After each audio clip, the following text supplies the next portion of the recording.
2029ला आमचा नंबर लागला तर वडेट्टीवारांचा बावनकुळेंना टोला. भाजपचे प्रदेशाध्यक्ष चंद्रशेखर बावनकुळे यांच्या उपस्थितीत काँग्रेस नेते विजय वडेट्टीवार यांनी राजकीय टोलेबाजी केली. 2029च्या निवडणुकीत आमचा नंबर लागला तर आम्ही काय करायचं हे ठरवू, असं मिश्किल वक्तव्यही त्यांनी केलं. या राजकीय संवादामुळे उपस्थितांमध्ये जोरदार चर्चा रंगली असून 2029च्या आगामी विधानसभा निवडणुकांवर राजकीय वर्तुळामध्ये उलटसुलट चर्चा सुरू झालेल्या आहेत. मी आज त्यांची तारीख केली, 29ला काही जमलंच तर माझी तारीख करणारे पाहिजे की नाही? म्हणजे काय तशी शक्यता दिसताय पुढे म्हणून म्हणतो, बाकी काय. आपला कोणीतरी माणूस तिथं घुसून राहायला पाहिजे.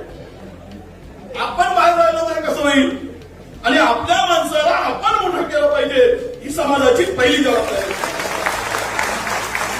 ही जबाबदारी म्हणून काम करण्याची आवश्यकता. आणि म्हणून मला तरी वाटतं की बावनकुळे साहेबांच्या पाठीमागं हा महाराष्ट्रातला समाज फार आशेनं भरतो, फार मोठ्या आशा आहेत.